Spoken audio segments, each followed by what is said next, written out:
এই যে সুন্দর ছায়া ঢাকা, এই যে সবুজে ঘেরা চারিদিকে, মাঝখান দিয়ে সুন্দর একটা রাস্তা।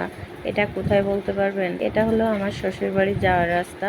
আমার শ্বশুর বাড়ির গ্রামের ভিতরের এই রাস্তা। অনেক গ্রামে কিন্তু দেখা যায় না এরকম রাস্তা, দেখা যায় যে মাটির রাস্তা থাকে। তো আমার শ্বশুর বাড়ির যে গ্রামের ভিতর দিয়ে এরকম সুন্দর পিচ ঢালাই করা রাস্তা এবং সবুজ ঘেরা লতা পাতা দিয়ে, বিভিন্ন গাছপালা দিয়ে রাস্তার সাইড দিয়ে এরকম ঘেরা থাকে। আর আমার শ্বশুরবাড়ির এলাকায় গ্রামটা হচ্ছে এত বড়, গ্রাম বলতে তাদেরই আত্মীয়, তাদেরই চাচাতো ফুফাতো, মানে এত বড় একটা গ্রাম। আপনি আজ যদি এক বাড়িতে খান তো আর এক মানে এক এক করে সব বাড়িতে খেয়ে আপনি করতে পারবেন না, শেষ করতে পারবেন না।